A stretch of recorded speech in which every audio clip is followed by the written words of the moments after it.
মহারাষ্ট্র রাজ্যে আমাদের প্রথম দীপাবলি উদযাপন। আর কলোনিতে যেহেতু ভারতের বিভিন্ন জায়গার মানুষের বসবাস, তাই কালচারও কিন্তু মিক্সড কালচার। যেমন এই ভিডিও ফুটেজটি একটি সাউথ ইন্ডিয়ান পরিবারের দীপাবলি উদযাপনের অংশ, আর এই ফুটেজটি হচ্ছে একটি মারাঠি পরিবারের দীপাবলি উদযাপনের অংশ। সো হ্যালো এভরিওয়ান, আজকের এই ভ্লগে তোমাদের প্রত্যেককে স্বাগত জানাই। যেমনটা শুরুতেই বললাম, এই ভিডিওটির মধ্য দিয়ে আমি ছোট্ট করে আমাদের দীপাবলি উদযাপন শেয়ার করব এবং সেই সঙ্গে শেয়ার করব আমাদের পাশের কোয়ার্টারের যেই 2-3টি ফ্যামিলি থাকে। একটি মারাঠি পরিবার রয়েছে, একটি সাউথ ইন্ডিয়ান পরিবার রয়েছে। তারা দীপাবলি কিভাবে উদযাপন করে ছোট্ট ছোট্ট অংশ তোমাদের সঙ্গে শেয়ার করব এই ভিডিওটির মধ্য দিয়ে। তো এখন যেহেতু সোশ্যাল মিডিয়ার যুগ এবং সব জায়গায় প্রায় সব কিছুই পাওয়া যায়, মানে সমস্ত কিছুই পাওয়া যায়, বা অনলাইন তো রয়েইছে। কোথাও যদি কিছু নাও পাওয়া যায়, অনলাইনে অর্ডার করলে খুব সহজেই বাড়ি পৌঁছে যায়। তাই জন্য এই রঙ্গোলির যে কালচারটা, সেটা দেখি বিভিন্ন বাঙালি পরিবারেও এখন বানানো হয়, আর দেখতেও কিন্তু ভালো লাগে, বেশ দৃষ্টিনন্দন জিনিসটা। তো এখানে না খুব সুন্দর ফুল পাওয়া যায়। তো আমি মানে এই ফ্লাওয়ার্স দিয়ে ভেবেছিলাম ডেকোরেশন করব, তো কিভাবে করব মাথায় আসছিল না। পরে আমি যেমন তেমন করে ইচ্ছে মতো 2-4 মিনিটেই কিন্তু এই ফ্লাওয়ার ডেকোরেশনটা করে নিয়েছি। আর সেই সঙ্গে এই আর্টিফিশিয়াল ফ্লাওয়ার্সের জন্য একটা আলাদা ডেকোরেশন করেছি, একটা গামলার মধ্যে অল্প জল দিয়ে। তারপর এখানে আমি আর রূপ দুজন মিলে প্রদীপ জ্বালাচ্ছি, কেননা ছোটোবেলা থেকেই মাকে দেখে এসেছি, বাপিকে দেখে এসেছি যে আমরা সবাই মিলে কিন্তু প্রদীপ লাগানো হয়। বাপিও ঠিক সময় মতো, যদি বাজারেও থাকে এই প্রদীপ লাগানোর দিনে, দীপাবলির দিনে কিন্তু ঠিক সময় মতো চলে আসে বাড়িতে এই প্রদীপ মোম এগুলো লাগানোর জন্য। তারপর ভাইও আমাদের সঙ্গে এই প্রদীপ মোম লাগায়। তারপর হচ্ছে মানে আমি, মা, বাপি, ভাই সবাই মিলেই কিন্তু এই প্রদীপ মোমবাতি দীপাবলির দিনে লাগাতাম। তো সেই অনুযায়ী মানে সবাই মিলে যে মোমবাতি বা প্রদীপটা লাগাতে হয় সেটাই আমার জানা।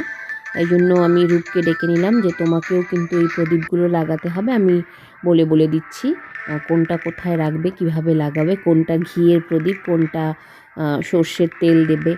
তো সাধারণত আমাদের বাঙালি পরিবারে আমরা কি করি, আমরা মানে তেলের প্রদীপটাই জ্বালাই আর কি, মাটির প্রদীপটা। এখন যদিও এলইডির যুগ, বিভিন্ন কিছু থাকে, এলইডিও থাকে, কিন্তু মাটির প্রদীপও কিন্তু লাগানো হয়। সেই সঙ্গে যে এই ধরনের মোমবাতিগুলোও লাগানো হয়।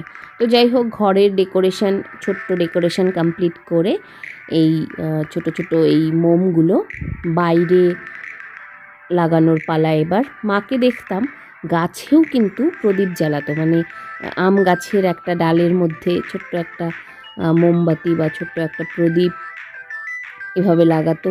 আর আমরা না অনেক ছোটোবেলায় দেখেছি। তারপর বড় হওয়ার পরে দেখতাম যে মাটির প্রদীপ কিনে আনা হতো। ছোটোবেলায় তো মাটির প্রদীপ মানে হাতেই বানাতাম। দামোদর মাসে বিশেষ করে মাটির প্রদীপ বানানো হতো, তারপর প্রদীপ জ্বালানো হতো। জেঠিমণিদের বাড়িতে আমরা প্রদীপ জ্বালাতাম। মানে ছোটোবেলার গল্পগুলো মনে পড়ে। কার্তিক মাস, দামোদর মাস, মানে এই দীপাবলির সময় দামোদর মাস কখনো কখনো থাকে। তো সেই সময়ও কিন্তু ওই মাটির প্রদীপগুলো জ্বালানো হতো। যাই হোক, এই আমার ছোট্ট ঘর, ছোট্ট স্পেস, কি আর ডেকোরেশন করব। যা যা পেয়েছি, যা যা মন চেয়েছে, যেইটুকু পারি সেইটুকু জিনিস দিয়েই সাজিয়েছি। মানে আজকাল দেখি এই ঘর সাজানো, হোম ডেকোর আইটেম, গাছপালা এগুলোর প্রতি লোভ দিনকে দিন বেড়েই যাচ্ছে। আর এই আমার ছোট্ট জায়গা, মানে এত গাছ কেনা হয়ে গেছে যে আর জায়গায় কুলোচ্ছে না। এবার আর বেশি গাছ কিনলে এই গাছগুলো আর দম নিতে পারবে না, কেননা এই গাছের পটগুলো রাখার আর জায়গা নেই। কিছু কিছু নিচে রাখা হয়েছে, কিছু কিছু ওপরে রাখা হয়েছে। আসলে দুজনের জন্য তো অত বড় ঘরের প্রয়োজনও হয় না, যদিও নতুন কোয়ার্টারে শিফট করার কথা রয়েছে। তো আমাদের তো কোনো অসুবিধেই হয় না এখানে। তো যাই হোক, নিয়ম অনুযায়ী শিফট করতে হবে। আর এটা হচ্ছে সাউথ ইন্ডিয়ান ফ্যামিলির হচ্ছে দ্বার পূজা। আর এটা হচ্ছে মারাঠি পরিবারের, এখানে একটা আকাশ কান্দিল বানিয়েছে, এখানে প্রদীপ মানে রঙ্গোলির মধ্য দিয়েই বানিয়েছে। ইনি হচ্ছে যোগিতা ম্যাডাম, এটা হচ্ছে অংশ। তো ওনারা মারাঠি পরিবার আর কি, আমাদের নিচের কোয়ার্টারেই থাকেন। তো ওখানে বলল যে কিল্লা বানিয়েছে। কিল্লাটা কি আমি ঠিক বুঝলাম না, তোমাদের সঙ্গে শেয়ার করছি। তার আগে এই যে এত সুন্দর রঙ্গোলি, এটা বানিয়েছেন জ্যোতি ম্যাডাম। ওনারাও মারাঠি পরিবার একটি, এখানেই থাকেন পাশের কোয়ার্টারে। এটা কিন্তু অসাধারণ সুন্দর হয়েছে এই রঙ্গোলিটা। আর এটা হচ্ছে যেই কিল্লাটার কথা বললাম সেই কিল্লা। তো আমি জিজ্ঞাসা করলাম এটা কি, বলল শিবাজি মহারাজ কিল্লা। তো আমি ঠিকঠাক মতো বুঝলাম না, পরে শুনবো। হয়তো এটাও মানে ডেকোরেশনেরই অন্তর্গত। আর এটা তো দেখালামই, প্রদীপ বানিয়েছে রঙ্গোলির মধ্য দিয়ে। আর প্রদীপের পাশে এই যে গোলাপি রং যেটা, সেটা হচ্ছে আকাশ কান্দিল। এরপর মোমবাতি, প্রদীপ এগুলো লাগানোর পর আমরা চলে গেছিলাম একটু মিষ্টি আনতে।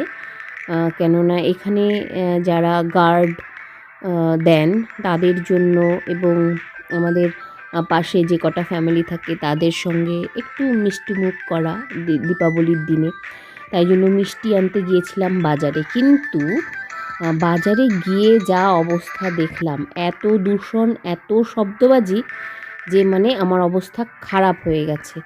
জাস্ট তোমাদের একটা নমুনা দেখাচ্ছি, দেখে নাও।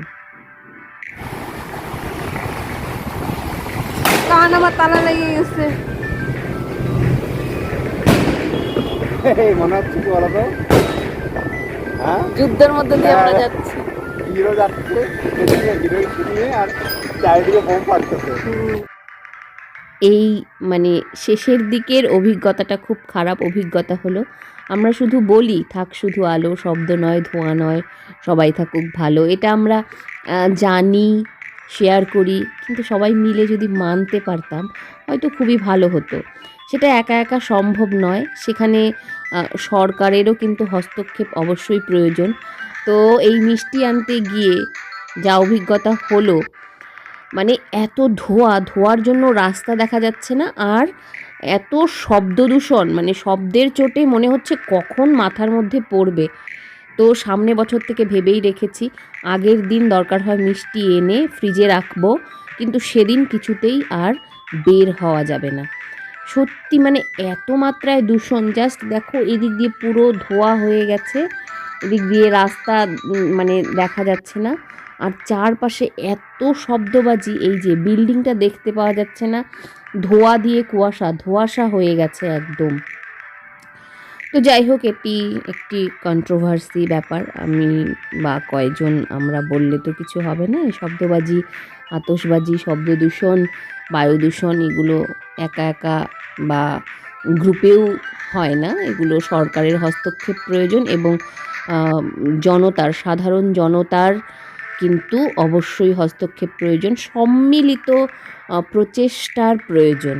মানে সবাই মিলে যদি চেষ্টা করা হয় একমাত্র, কিন্তু তবেই সম্ভব, কোনো গ্রুপের মাধ্যমে সম্ভব নয়, একা একা তো আরোই সম্ভব নয়।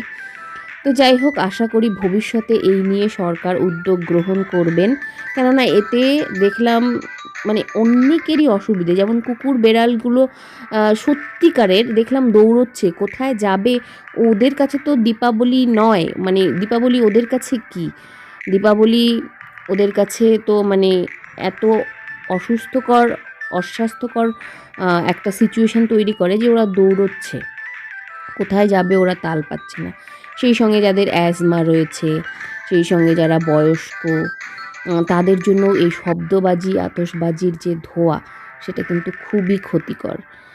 আর শুধুমাত্র আলো দিয়ে যদি উৎসবটা হতো কত সুন্দর হতো, বা শব্দবাজি থাকুক, একটু যদি লিমিটেড থাকতো তাহলেও কত সুন্দর হতো।